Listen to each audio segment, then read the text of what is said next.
I still remember the sound it made. That crisp, tearing noise as I ripped her presentation in half, then quarters, then kept going until her 3 months of work became confetti in my hands. The other executives laughed nervously. Emily stood there, frozen, her face going from red to white in seconds. She was just an intern, 22 years old, fresh out of some state university I had never heard of. I was the vice president of operations, 41 years old, with an MBA from Wharton and 15 years of climbing the corporate ladder. The hierarchy was crystal clear. That morning started like any other. I arrived at the office at 7, got my usual espresso from the machine that only senior management could access, and reviewed the agenda for our quarterly strategy meeting. Emily was scheduled to present some initiative about modernizing our customer service platform. I had not bothered to review her materials beforehand. Why would I? She was an intern. Her job was to fetch coffee and make photocopies, not to waste our time with her amateur ideas in a room full of people who actually mattered. When she walked into that conference room, I noticed she was trembling slightly. Good, I thought. She should be nervous. The boardroom was intimidating by design, with its floor-to-ceiling windows overlooking the city, the massive mahogany table that cost more than most people's cars, the leather chairs that whispered wealth and power. She had printed her presentation, which immediately irritated me. Everyone knew we had moved to digital presentations 2 years ago. The fact that she had not gotten that memo showed how little attention she paid to how things actually worked around here. She began speaking, her voice shaky at first but gaining confidence as she went through her proposal. Something about artificial intelligence integration, chatbot optimization, predictive customer analytics. I was not really listening. I was responding to emails on my phone under the table, occasionally glancing up to maintain the appearance of attention. The other executives seemed engaged, which annoyed me further. They were encouraging this girl to think she belonged in this room, that her ideas mattered. Jennifer from marketing was nodding along. David from finance was taking notes. Even Harrison, our CEO, was leaning forward with interest. It made my blood boil. About 15 minutes into her presentation, she said something that made me see red. She suggested that our current customer service model was outdated, that we were losing market share to competitors who had embraced automation and personalization. She had data, charts, projections showing a 15% decline in customer retention over 3 years. She was essentially saying that the system I had built over the past decade was obsolete. Me, the person who had increased operational efficiency by 37%. The person who had been featured in Forbes for my innovative approaches to streamlining operations. The person who had sacrificed weekends, holidays, family time to build something I was proud of. I stood up abruptly, cutting her off mid-sentence. The room went silent. I could feel everyone's eyes on me, but I did not care. I walked over to where she stood, my footsteps echoing on the hardwood floor, and held out my hand. She looked confused, her eyes darting between me and Harrison, but she handed me her printed presentation, probably thinking I wanted to look at something more closely. Her hands were shaking when she passed it to me. I could smell her fear, and I liked it. Instead of reading it, I held it up in front of everyone and began tearing it. Slowly at first, making sure everyone heard that sound, that definitive ripping that said this work was worthless, that her ideas were garbage, that she had wasted everyone's time. The first tear was loud in the silent room. Then I tore again, and again, faster now, until her presentation was just pieces falling to the floor like snow. Some of the papers had charts on them, colorful graphs that probably took hours to create. I watched them flutter down, destroyed, meaningless. Nobody spoke. Emily's eyes filled with tears, but she did not cry. Not then. She just stood there, staring at the confetti that used to be her work, her face completely drained of color. Her lips were pressed together so tightly they had gone white. I could see her hands trembling at her sides, clenched into small fists. I told her that if she wanted to play in the big leagues, she needed to understand the chain of command. That interns do not come into executive meetings and disrespect the people who built this company. That her generation, with their entitlement and their participation trophies, and their belief that everyone's opinion mattered equally, needed to learn humility before they could learn leadership. I told her to clean up this mess she had made and get back to the intern bullpen where she belonged. She bent down and started picking up the pieces with shaking hands. I sat back down and continued the meeting as if nothing had happened, discussing the next agenda item about Q3 projections. The other executives exchanged glances but said nothing. That was the beauty of power. People might disagree with you privately, but publicly they fell in line. Harrison cleared his throat and moved on. Jennifer would not make eye contact with me. David was staring at his notepad. But they all stayed silent. They all complied. Emily finished collecting the pieces, crawling on her hands and knees in that conference room in front of all those executives, gathering up the shredded remains of 3 months of work. It took her almost 5 minutes. The meeting continued around her as if she were invisible, as if she had already ceased to exist in any meaningful way. When she finally stood up, clutching the ruined papers to her chest like they were something precious, she walked out without a word. The door closed behind her with a soft click that somehow felt louder than it should have. Emily finished her internship 2 weeks later. I heard through the grapevine that she had left the company without completing the program, forfeiting the final evaluation and recommendation letter that most interns relied on for their first real job. Good riddance. She clearly did not have what it took to survive in a competitive environment. Business was not about feelings or participation trophies. It was about results, hierarchy, knowing your place, and having the thick skin necessary to take criticism. I had done her a favor, really. Better she learn that lesson now than waste years pursuing a career she was not cut out for. A few people asked me about it afterwards. Jennifer from marketing pulled me aside after the meeting and said that maybe I had been too harsh, that Emily had actually done solid research and her ideas had merit. I dismissed her concerns with a wave of my hand. Jennifer was too soft, too concerned with making everyone feel good rather than driving results. That was why she would never rise higher than her current position. David from finance said nothing to me directly, but I overheard him telling someone in the break room that the presentation had been impressive for an intern. I made a mental note of that. David was young, only 32, and he clearly did not understand the importance of maintaining boundaries between levels of the organization. Harrison called me into his office the day after the incident. I thought he was going to commend me for maintaining standards and not letting interns get above themselves. Instead, he looked at me with an expression I could not quite read and asked me if I thought my response had been proportionate to the situation. I told him absolutely. I explained that Emily had been insubordinate, that she had implied our current systems were failures, that she needed to be put in her place. Harrison was quiet for a long moment, then he said something that stuck with me, though at the time I dismissed it. He said that great leaders build people up, they do not tear them down. That destroying someone's work in front of their peers was not leadership, it was bullying. I laughed it off, told him I appreciated his concern, but that I knew how to handle my area of responsibility. He did not look convinced, but he let it go. The months that followed were good ones for me, or so I thought.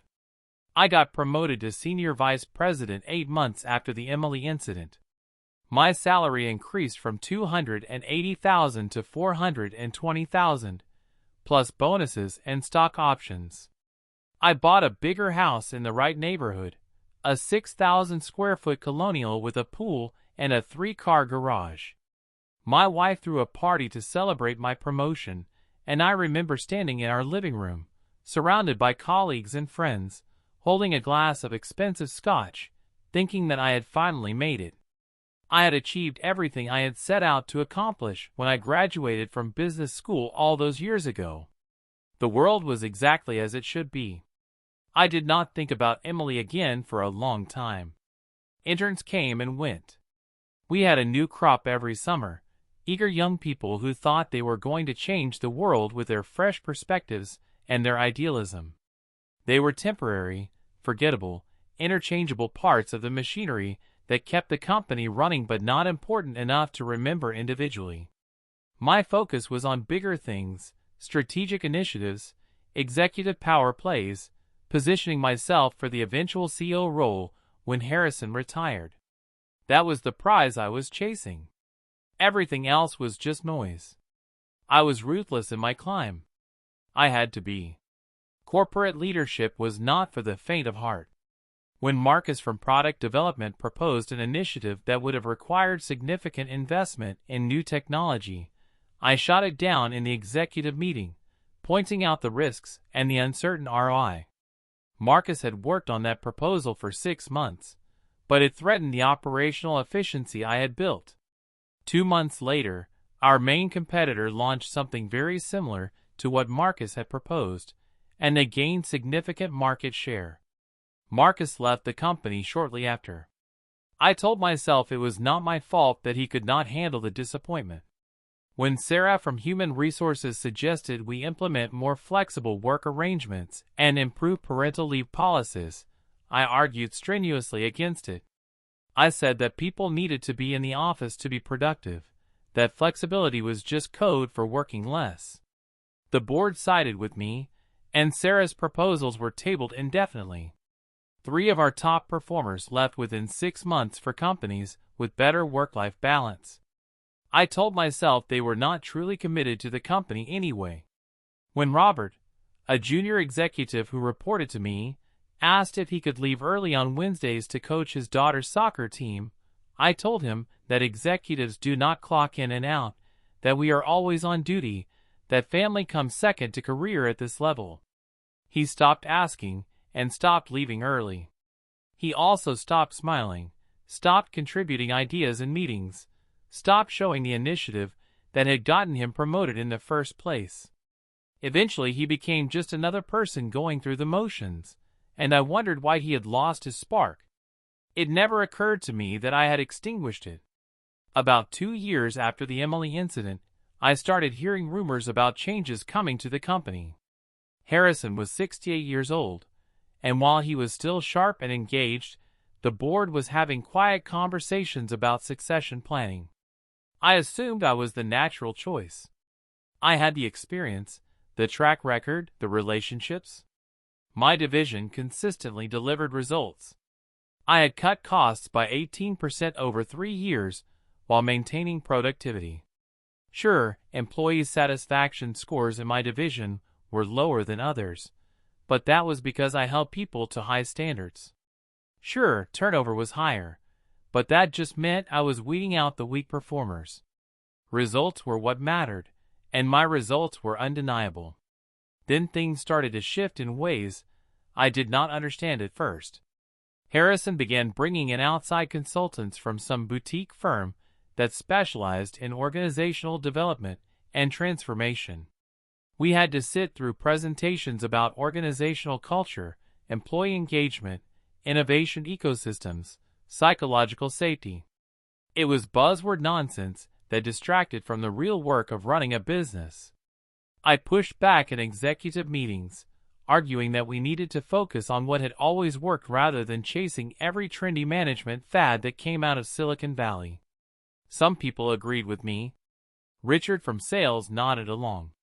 Patricia from legal seemed skeptical of the consultants too. But others, the younger executives mostly, seemed intrigued by what the consultants were saying. The consultants spent 6 months embedded in our company. They interviewed everyone from executives to entry-level employees. They sat in on meetings, observed our processes, analyzed our technology stack, evaluated our market position.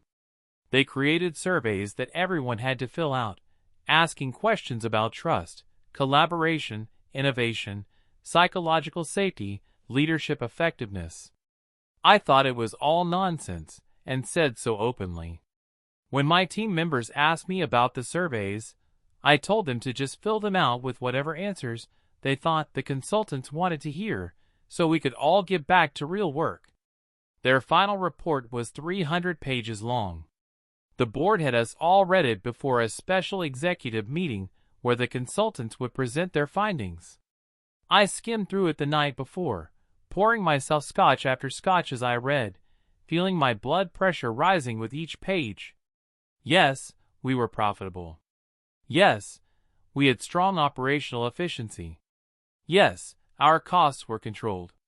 But according to the consultants, we were a company in crisis. We were losing ground to competitors in innovation. Our employees' satisfaction scores were among the lowest in the industry. Our customer service ratings had been declining for 3 consecutive years. Our best and brightest employees were leaving for competitors at alarming rates.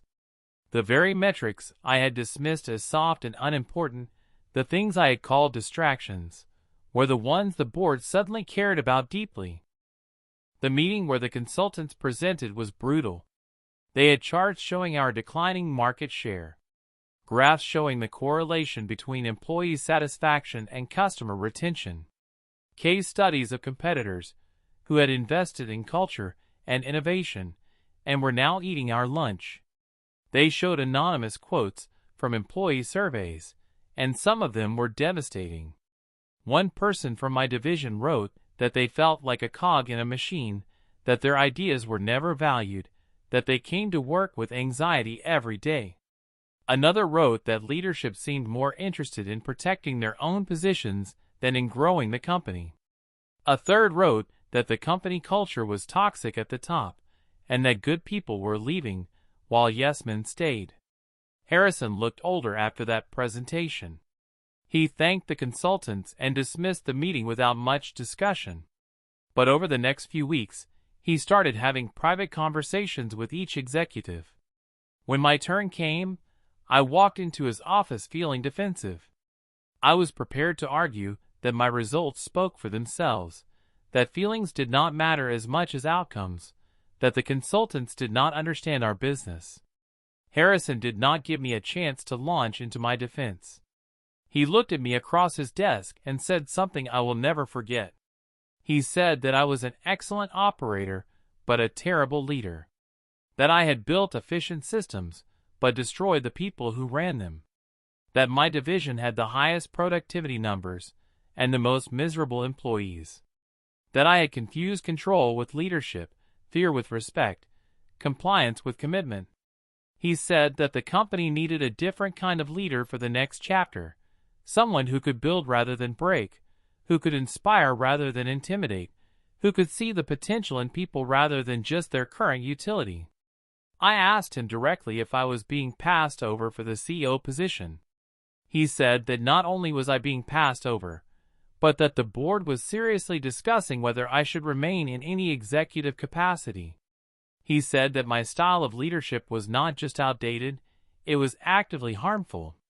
That the culture problems the consultants had identified were largely concentrated in my division. That exit interview data showed that people left the company because of me more than any other single factor. He gave me a choice. I could work with an executive coach, truly commit to changing my leadership approach, and remain as senior vice president with close monitoring. Or I could take a generous severance package and leave with my dignity intact. He gave me a week to decide. I left his office in a daze. 15 years of my life dedicated to this company, and they were calling me a failure. Not a failure at results, but a failure at something I had never even considered important. Leadership. Culture. People. It felt like the rules of the game had changed midway through, and I was being penalized for playing by the old rules. I spent that week in a fog, going through the motions at work, snapping at my wife at home, drinking too much every night. Part of me wanted to take the severance and leave, to go somewhere my skills would be appreciated, where results mattered more than feelings. But another part of me, a part one did not want to acknowledge, felt terrified. Terrified that maybe Harrison was right. Terrified that I had spent 15 years building a career on a foundation that was crumbling. Terrified that at 43 years old, I was obsolete. I chose to stay. I told myself it was because the severance, while generous, was not enough to maintain my lifestyle indefinitely. I told myself it was because I wanted to prove Harrison wrong, to show that my approach worked. But deep down, I think I stayed because I had no idea who I was if I was not this person, if I was not the tough executive who got results no matter what. My entire identity was wrapped up in this role, and walking away felt like admitting I had wasted my entire adult life. The executive coach they assigned me was a woman named Dr. Patricia Morrison. She was in her 50s, with gray hair and kind eyes, and a no-nonsense demeanor that reminded me of my mother. Our first session was awkward. She asked me to talk about my leadership philosophy, and I gave her the speech I had given 100 times. Results matter. Standards matter. Accountability matters. People respect strength. She listened without interrupting, taking notes, her expression neutral. When I finished, she asked me one question. She asked me if I had ever stopped to consider the human cost of my approach. I told her that business was not therapy, that I was not paid to be people's friend. She nodded and wrote something down, and I had the uncomfortable feeling that I had just failed some kind of test. Our sessions continued weekly. Dr. Morrison made me do exercises that felt ridiculous. She had me write down the names of people I had managed over the years, and try to remember something personal about each of them. I could barely remember most of their names, let alone personal details. She had me practice active listening, where I had to repeat back what someone said before responding. She had me do role-playing exercises where I had to give feedback to an imaginary employee without being critical. I hated every minute of it. It felt like someone was trying to turn me into someone I was not. Meanwhile, rumors continued to circulate about who the board was considering for CEO. Harrison was planning to retire in 6 months, and the speculation was driving everyone crazy. Names were floated. Internal candidates, external candidates, people from competitors, people from completely different industries. I heard my name mentioned a few times, always with a qualifier. He is being considered, but he has the experience, but he knows the operations, but that but was like a knife every time I heard it. The announcement came on a Tuesday morning. There was a company-wide meeting scheduled in the main auditorium, the kind we only did for major announcements. Everyone knew what it was about. I sat in the executive section, surrounded by my peers, trying to keep my expression neutral.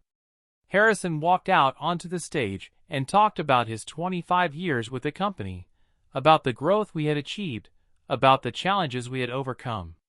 Then he talked about evolution, about embracing change, about the exciting future ahead.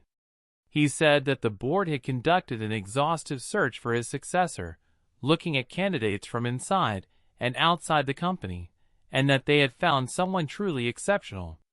He introduced the new CEO. Her name was Emily Chen. She walked out onto that stage, and my world tilted on its axis. It could not be her. It could not be the same person. The intern from 5 years ago would only be 27 now. Nobody becomes a CEO at 27. That was not how the world worked. But as she began speaking, I recognized her voice.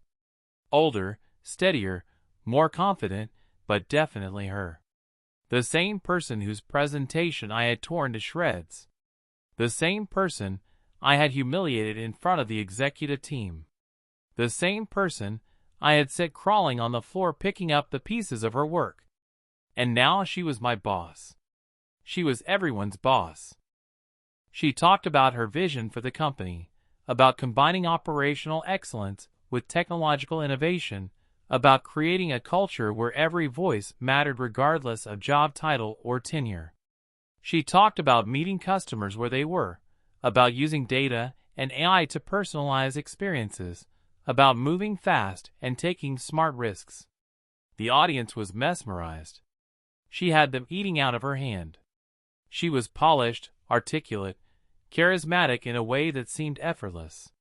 This was not the trembling intern from 5 years ago. This was someone who had been through fire and come out forged into something stronger. She outlined her background, and every word was like another blow. After leaving our company, she had joined a small artificial intelligence startup as employee number 7. She had helped build out the customer service platform she had proposed to us 5 years ago, the one I had dismissed as amateur nonsense. That startup had grown exponentially, from 7 people to over 300 in 3 years. They had landed major clients, disrupted the industry, become the darling of Silicon Valley. Eventually, they were acquired by a major tech company for $800 million. Emily had stayed on after the acquisition, leading their AI division, growing it from 30 people to 500. She had been featured in Forbes 30 Under 30. She had spoken at major conferences. She had been recruited by our board specifically because she had the exact expertise we needed to compete in the changing market.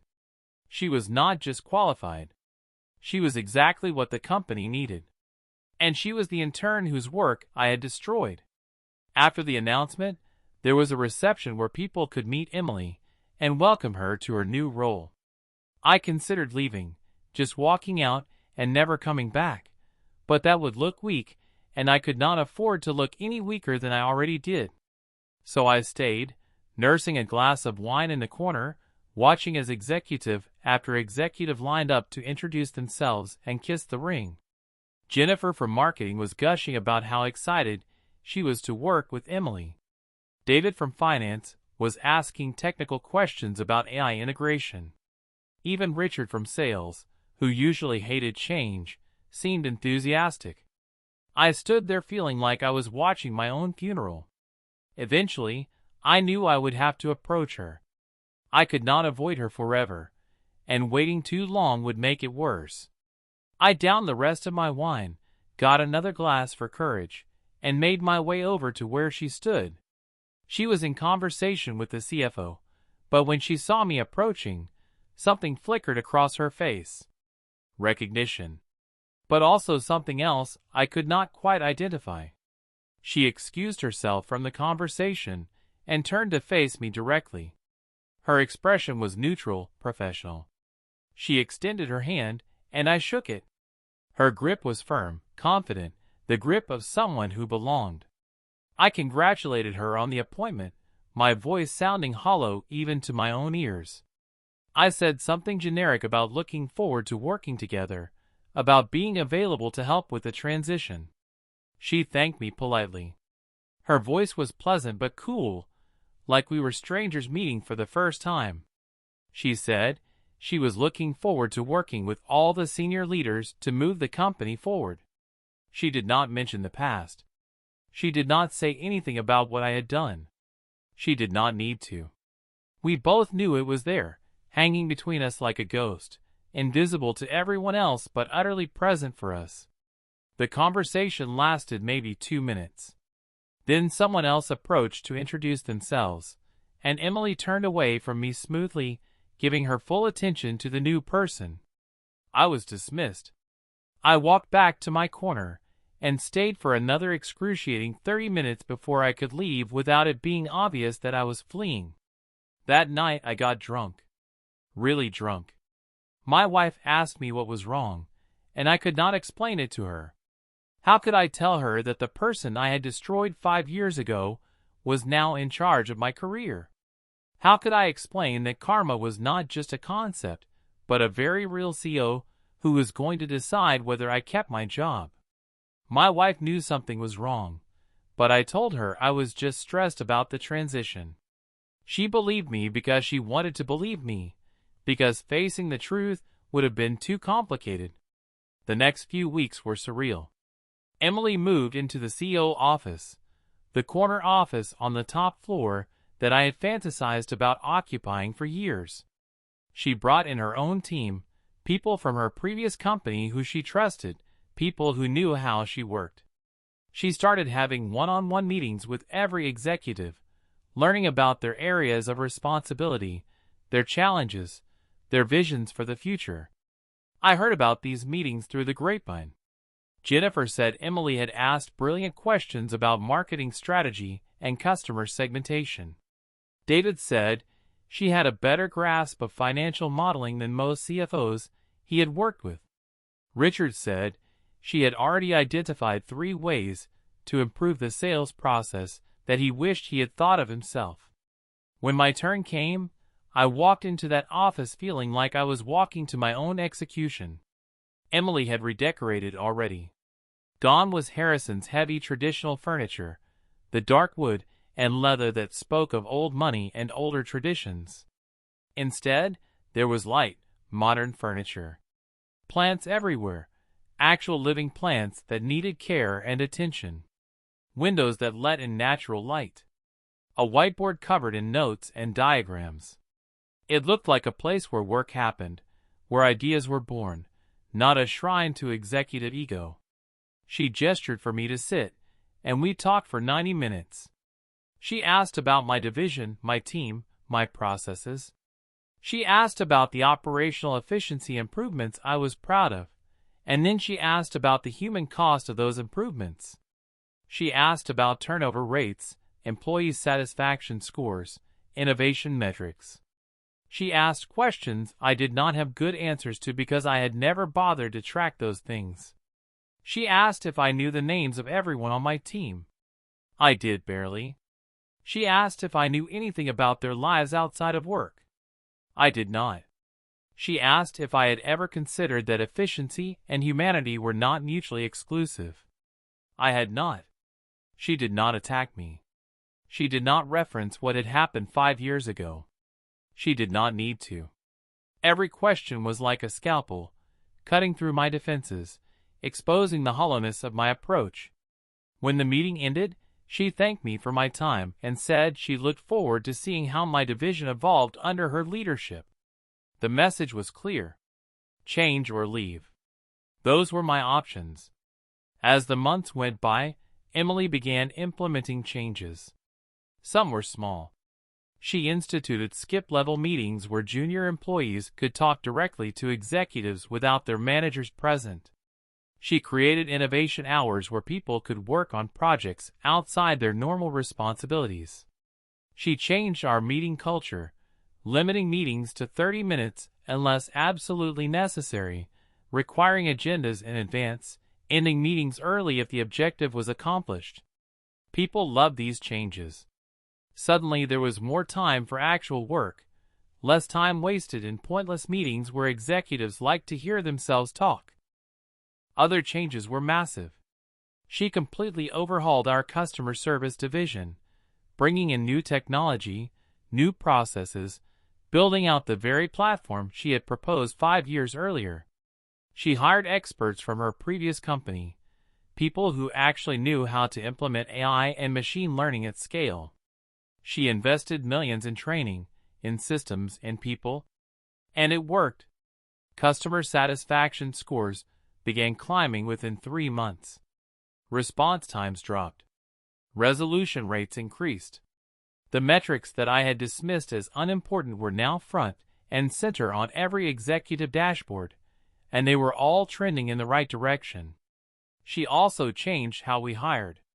Instead of focusing primarily on pedigree, on what schools someone went to, or what companies they had worked for, she focused on potential and fit. She created a more diverse pipeline of candidates. She instituted blind resume reviews to reduce bias. She made sure interview panels were diverse. She hired people I would never have hired, people from non-traditional backgrounds, people who did not fit the mold. And they thrived. Fresh perspectives led to new ideas. Different backgrounds led to better problem solving. The company was coming alive in ways I had never seen. Employee engagement surveys showed dramatic improvement. People who had been going through the motions were suddenly engaged again. We started winning awards for workplace culture. Recruitment became easier because people wanted to work for Emily Chen. The board was thrilled. The stock price rose steadily. Every metric that mattered was improving. We were not just surviving the transition. We were thriving. And every success Emily had felt like a personal indictment of my failures. My division, in contrast, was struggling. The changes Emily was implementing company-wide highlighted how far behind we were. My team was still using outdated processes because I had resisted change. My employees' satisfaction scores were still the lowest in the company. My turnover rate was still the highest. In executive meetings, when we reviewed metrics, my area was consistently the red on every dashboard. Emily never called me out publicly, but she did not need to. The numbers spoke for themselves. People on my team started requesting transfers to other divisions. Good people, talented people who I had taken for granted. They would come into my office and give me reasons. They wanted new challenges. They wanted to work on different projects. They wanted opportunities for growth. But I knew the real reason. They wanted to get away from me. They wanted to work for leaders who actually cared about them as human beings.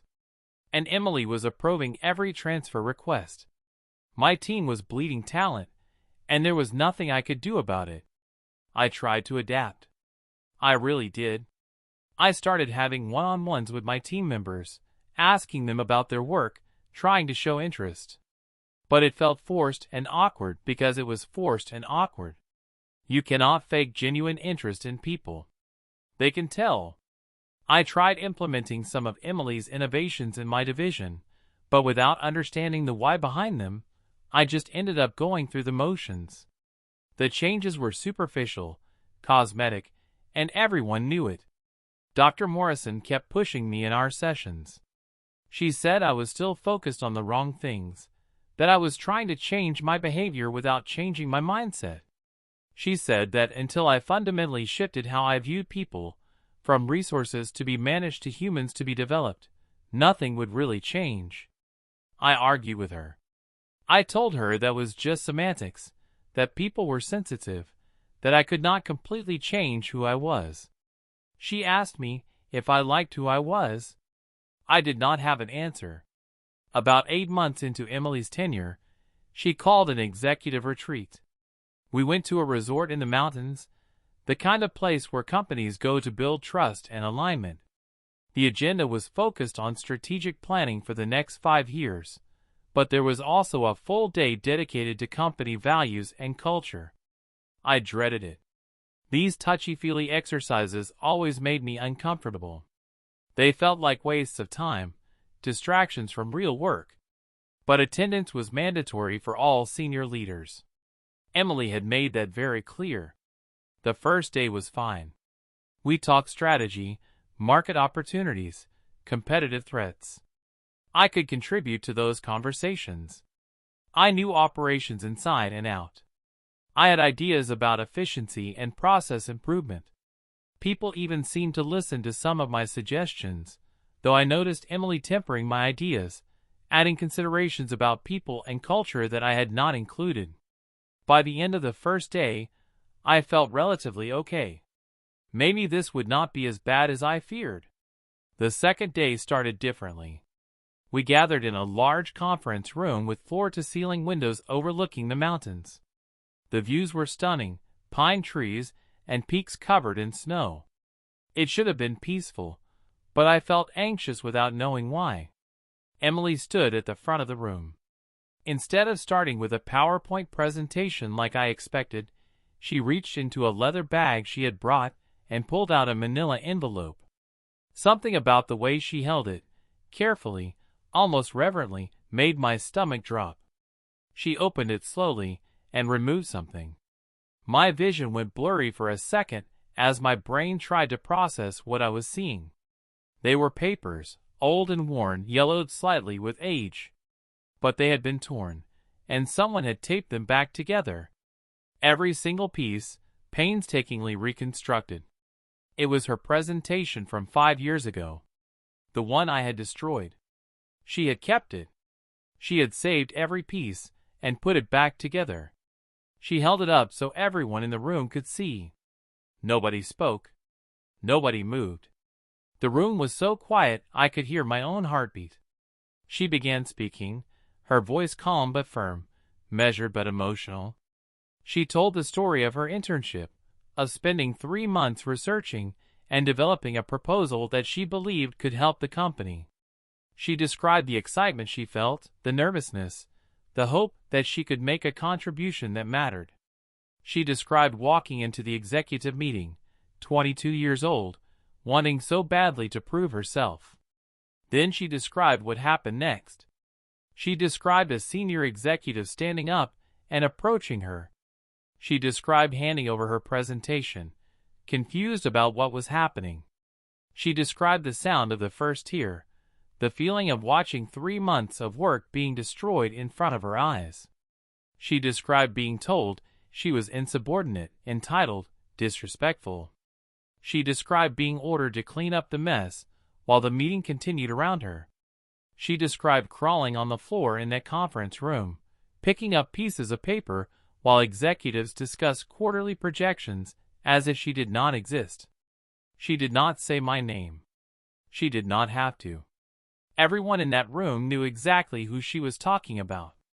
The few executives who had been there that day, Jennifer and David, were looking down at their hands.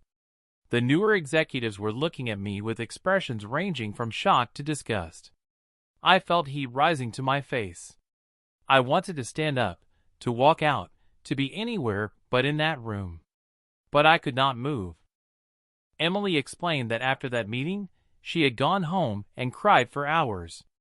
She said that she almost gave up on business entirely, that she questioned everything about herself.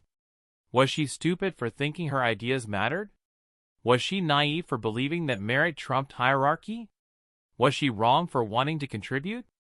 The humiliation had been so complete, so crushing, that she had spent weeks barely functioning. But then something shifted. She got angry. Not vengeful angry, she clarified, but righteously angry. Determined angry. She decided that if her ideas were not valued there, she would find somewhere that they were. She took the pieces of her presentation, and instead of throwing them away, she saved them. She taped them back together, every single piece, and kept them. Not as a symbol of her humiliation, but as a reminder of what she was fighting against. As proof that she had not imagined it, that it had really happened, that her anger was justified. She joined the startup and worked harder than she had ever worked in her life. She proved her ideas were not just valid but valuable. She built a career, built a reputation, built expertise that companies competed to acquire. She did it not because of that moment, but in spite of it. She turned her worst professional experience into fuel, into motivation, into the fire that drove her forward. And through it all, she kept those taped-together papers, a reminder of who she never wanted to become. Then she looked directly at me for the first time since starting the story. The entire room followed her gaze. 20 pairs of eyes turned to look at me. I felt like I was burning alive. She said that she had kept these papers all these years for another reason too. As a reminder of the kind of leader she never wanted to be. A reminder that power without empathy was just cruelty. That hierarchy without humanity was just oppression. That getting results by breaking people was not leadership. It was just management by fear. She walked over to where I was sitting. Every step felt like it took an eternity. The room was so quiet I could hear her footsteps on the carpet, hear the rustle of the papers in her hands, hear my own ragged breathing. She stopped directly in front of me and placed the taped-together presentation on the table. Her hands were steady.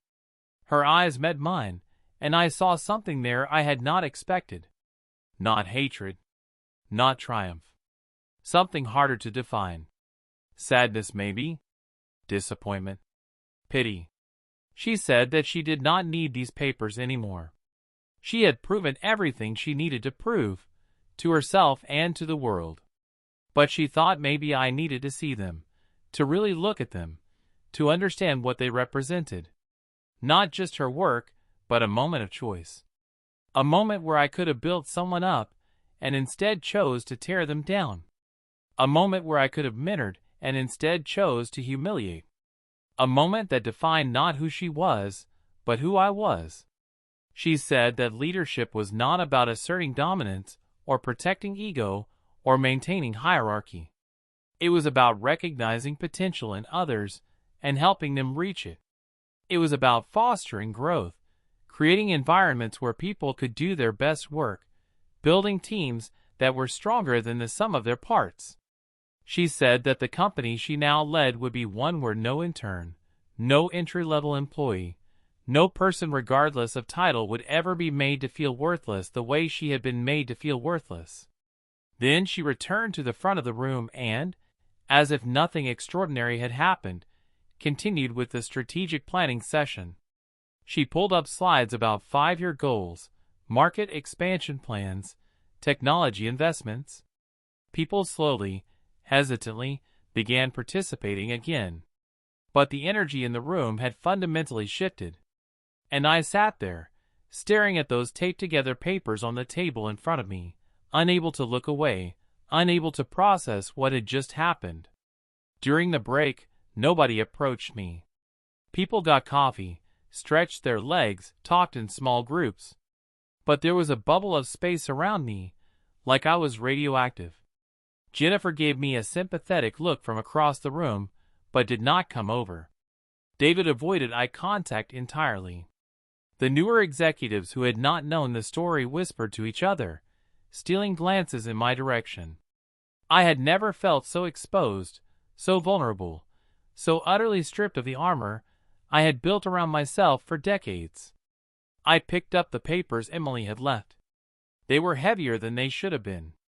The tape holding them together was yellowed and brittle in places. Some of the pieces were tiny, barely an inch across, but she had saved them all, matched them all up, reconstructed the entire presentation.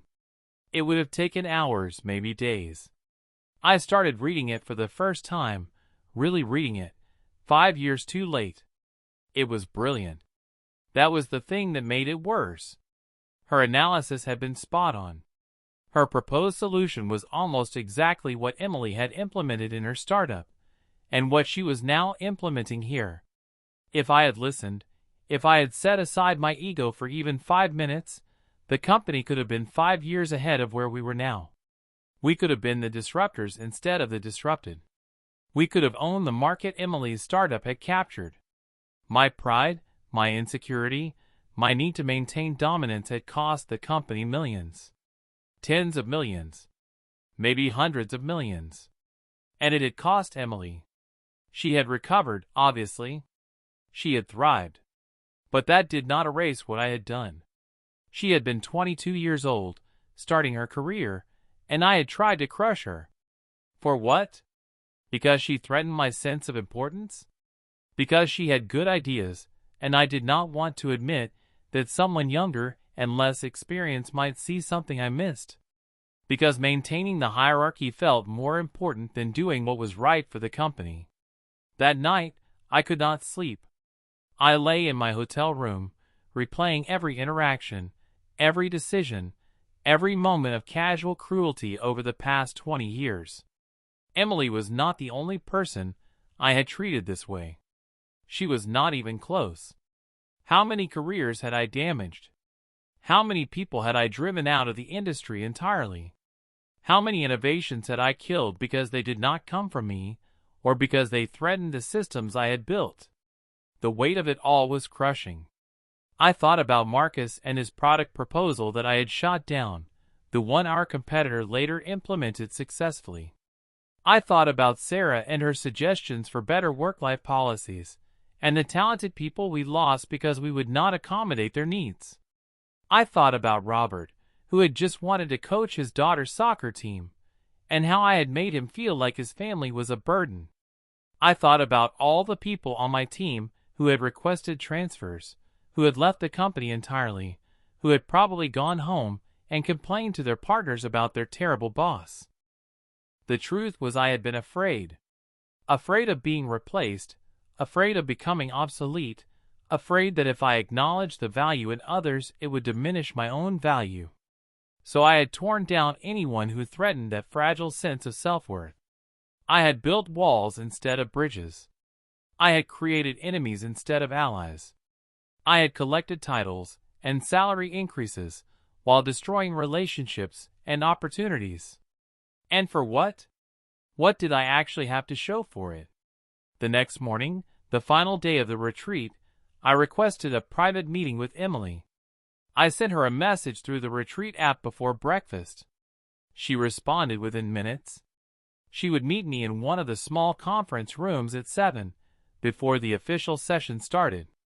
I barely touched my breakfast, my stomach in knots, rehearsing and discarding a dozen different opening lines. She arrived exactly on time, carrying a cup of coffee and a notepad.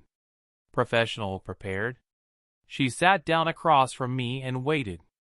She was not going to make this easy, and I did not blame her. I did not know how to start. Sorry seemed inadequate for something this big. An explanation felt like making excuses. So I just told her the truth. I started talking, and once I started, I could not stop. I told her that what I did to her 5 years ago was unforgivable. That there was no excuse, no justification, no way to make it right.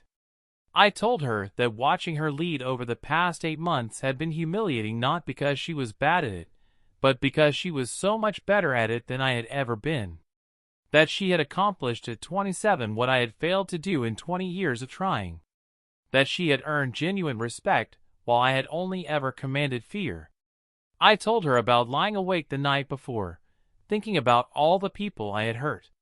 About how I had confused being tough with being cruel. About how I had thought leadership meant having all the answers when really it meant helping others find answers. About how I had been so afraid of being irrelevant that I had made sure anyone who threatened me would be torn down before they could surpass me. I told her that I did not know how to be the kind of leader she was. That I had spent decades building skills and habits that I now understood were toxic. That I was 43 years old and felt like I was starting from zero, learning things that should have been obvious. That I did not know if I could change, if it was even possible to fundamentally remake yourself at this age, but that I wanted to try. My voice cracked when I told her that she would have been well within her rights to fire me on her first day. That keeping me on showed more grace than I deserved. That giving me the chance to improve rather than just cutting me loose was a kindness I had never extended to anyone in my position. Emily listened without interrupting, her expression neutral, her hands folded on the table. When I finally ran out of words, when I sat there exhausted and empty, she was quiet for a long moment. Then she spoke, and what she said surprised me. She said that she had debated whether to keep me on when she took the CEO role. That she had reviewed my file, read the consultant reports, looked at the employee satisfaction data, talked to people who had worked for me. That the case for letting me go was strong. But she had also done something else. She had talked to Dr. Morrison, my executive coach, who had told her that while I was resistant and defensive, there were signs that I was capable of growth if I was truly motivated. And she had talked to a few people on my team, the ones who had been there the longest, and they had said that underneath the arrogance and the fear, there might be someone worth salvaging. She said that she believed people could change, could grow, could become better versions of themselves if they were willing to do the work. But change required more than just acknowledgement. It required consistent action, accountability, humility, and discomfort. It meant unlearning decades of habits and learning entirely new ones. It meant accepting that you might fail repeatedly before you succeeded. It meant being vulnerable in ways that go against every instinct. She asked me if I was truly willing to do that work. Not for her, not for the company, but for myself and for the people who would work for me in the future. She asked me if I was willing to be uncomfortable, to be challenged, to have my decisions questioned and my approaches critiqued. She asked me if I was willing to prioritize people's growth over my own ego, to celebrate others' successes even when they outshone mine, to build a team that might one day surpass me. I told her yes, knowing even as I said it that I might fail, that years of ingrained behavior would not disappear overnight, that I would probably slip back into old patterns and need to be corrected. But I wanted to try. I needed to try. Because the alternative, remaining who I was, had become unacceptable. Emily nodded. She said she would hold me to that commitment, that she would check in regularly, that she would expect to see measurable improvements in my division's culture and retention, that there would be consequences if I reverted to my old ways. But she would also support me. She would make sure Dr. Morrison and I continued our work together. She would pair me with other executives who could model different leadership approaches. She would give me opportunities to learn and grow, as long as I took advantage of them. Then she said something that brought tears to my eyes. She said that what I did to her 5 years ago was terrible, that it had hurt her in ways that took years to heal. But she did not want that to be the defining moment of either of our careers. She did not want to be the CEO who destroyed her former abuser any more than she wanted me to be the executive who crushed an intern and learned nothing from it. She wanted both of us to be more than the worst thing that had happened between us. And that meant giving me a chance to prove I could be better. We shook hands, and this time it felt different. Not friendly exactly, but real. Honest. The beginning of something, maybe not trust but at least the possibility of trust. She stood up to leave, then paused at the door. She told me that I could keep the presentation if I wanted, or throw it away if I needed to. She did not need it anymore. She had moved on. The question was whether I could move on too, and in which direction. After she left, I sat alone in that conference room for another 20 minutes, holding those taped-together papers. Then I carefully put them back in the envelope and brought them home with me. I had them professionally framed, all the pieces visible, all the tape showing, all the damage clear. I hung the frame in my office, not hidden away but prominent, where I would see it every day, where everyone who came into my office would see it. Some people asked about it, and I told them the truth. All of it. I did not spare myself or make excuses. The years since that retreat have been the hardest of my career, and in some ways, the most rewarding. Learning to lead differently, to listen differently, to value people differently does not come naturally after decades of doing the opposite. I have failed many times. I have caught myself falling into old patterns, dismissing ideas because they challenged me, shutting down people because they threatened my ego. But each time, I have tried to catch myself, to apologize, to correct course. Emily has kept her promise to hold me accountable. She gives me feedback regularly, sometimes gently, and sometimes brutally directly. She points out when I am slipping, when my language becomes dismissive, when I am prioritizing control over collaboration. It stings every time, but it is necessary. She has also celebrated my successes, the times when I have managed to set aside my ego and truly support someone on my team. Those celebrations mean more than any promotion or raise ever did. Dr. Morrison and I still meet weekly. The work has shifted from basic skills to deeper issues, to understanding why I became the person I was. We have talked about my childhood, about my father who believed showing emotion was weakness, about my early career experiences that taught me the wrong lessons about power. We have talked about masculinity and generational trauma, and the ways that hurt people hurt people. It is hard work, often painful, but necessary. My division has slowly started to turn around. Employee satisfaction scores are up, though still below company average. Turnover has decreased. People are starting to contribute ideas again, tentatively at first, testing whether it is safe. I have had to learn to listen without immediately judging, to ask questions instead of giving orders, to admit when I do not know something. It feels awkward and uncomfortable, like learning to write with my non-dominant hand. But it is getting easier. I have started having regular one-on-ones with my team members, and I actually try to get to know them now. I know that Maria is putting her daughter through college, and that she is proud but stressed about the cost. I know that James is training for a marathon, and that he lights up when he talks about running. I know that Priya is passionate about sustainability and has brilliant ideas about how we could reduce our environmental impact. These people are not just resources anymore. They are human beings with lives and dreams and struggles. That should have been obvious, but it was not to me. The company continues to thrive under Emily's leadership. We have become an industry leader in customer service innovation. Our employee engagement scores are among the highest in our sector. We have been featured in case studies about successful organizational transformation. The Intern program that I once dismissed as babysitting has become a major competitive advantage. We attract the best and brightest young people, and many of them stay and build their careers here. Emily made sure of that. Some of those former interns are now in leadership positions. There is something deeply surreal about attending executive meetings where people I once would have dismissed as coffee fetchers are presenting strategic initiatives and making decisions that affect the entire company. But Emily insists on it. She says that age and experience matter, but so do fresh perspectives and hunger and courage. She has built a culture where hierarchy is about responsibility, not about worth. I still have those framed papers in my office. They have become something of a company legend.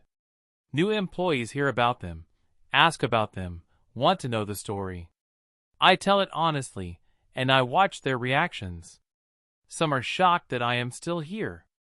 Some are impressed that Emily gave me a chance. Some are skeptical that people can really change. I understand all those reactions. The truth is, I did not deserve what Emily gave me. I deserved to be fired, to be cast out, to face the same humiliation I had inflicted on her. Justice would have been symmetrical. An eye for an eye. Instead, she chose something harder, something that required more strength than revenge ever could. She chose to lead with vision rather than vindictiveness. She chose to believe in the possibility of redemption even when it was not earned. And in doing so, she broke me and rebuilt me in ways I am still discovering. I think about that day often, standing in that conference room 5 years ago, tearing apart her work with such casual cruelty. I wish I could go back and stop myself, shake myself, make myself see what I was really doing. But I cannot. Time only moves forward. All I can do is move forward too, carrying the weight of that moment, using it to inform every decision, every interaction, every opportunity to lead or to follow. I will never be the leader Emily is. She has something innate, some combination of intelligence and empathy and vision that cannot be taught. But maybe, with enough work, enough humility, enough time, I can become a leader who does not create the obstacles she had to overcome. Maybe I can become someone who builds people up instead of tearing them down. Maybe I can become someone who sees potential and nurtures it instead of seeing threats and destroying them. That is not redemption. I am not sure redemption is possible for something like this. But it is something. It is better than I was. And tomorrow, with continued effort and awareness and support, maybe I will be better still. That is all I can do. That is all any of us can do. Take the pieces of who we were, acknowledge what we destroyed, and try to build something worthwhile from what remains. Try to become worthy of the grace we were given, even when we did not deserve it. Try to pay forward the kindness that was shown to us, even when we had shown only cruelty. Try to be part of the solution instead of perpetuating the problem. 5 years ago, I destroyed an intern's presentation and thought I was asserting dominance, maintaining order, teaching a lesson about hierarchy. I was wrong. I was not teaching. I was destroying. And the person I was destroying was not Emily. She survived, thrived, became extraordinary. The person I was destroying was myself. Every cruel act diminished me. Every person I tore down made me smaller. Every bridge I burned left me more isolated. I was building a prison and calling it a career. Emily showed me that leadership could be something else entirely. Something generous and generative. Something that makes everyone around you better rather than making them feel smaller, so you can feel bigger. Something that lasts beyond your tenure because you have built capacity in others. Something that creates legacy not through monuments to your own ego, but through the success of people you helped grow. I am not there yet. I may never get there completely. But I am trying. Every day, I am trying. And those taped together papers remind me why. Not because of what I did, but because of what Emily chose to do in response. She chose to lead. She chose to believe in possibility.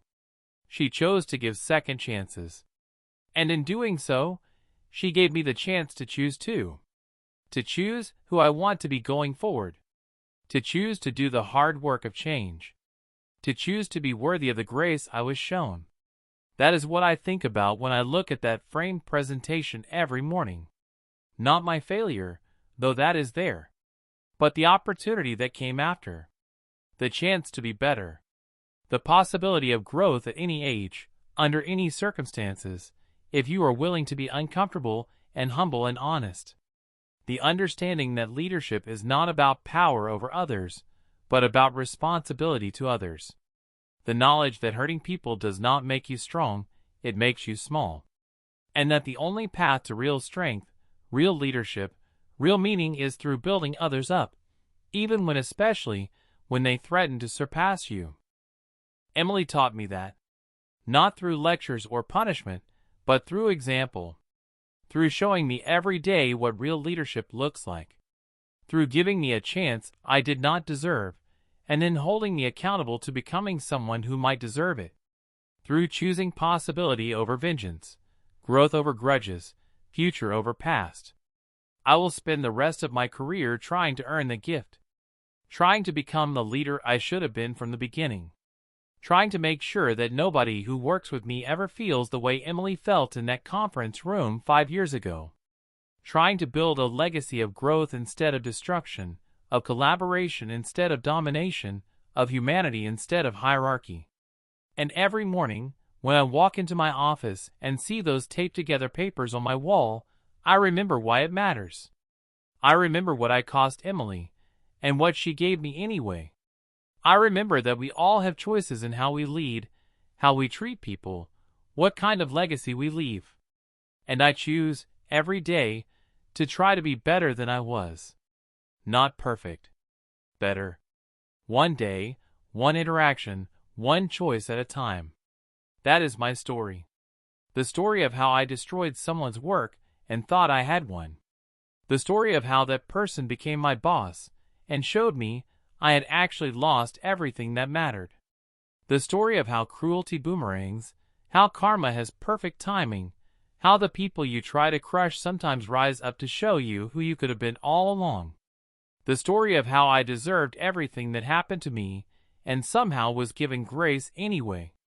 The story of how I am still learning, still failing, still trying to become worthy of that grace. The presentation hangs on my wall as proof that change is possible, that growth can happen at any age, that leadership is a choice we make every single day. It hangs there as a reminder that power without empathy is just cruelty, that hierarchy without humanity is just oppression, that winning at the cost of others is actually losing. It hangs there to ensure I never forget the person I was, the person Emily helped me become, and the person I am still striving to be.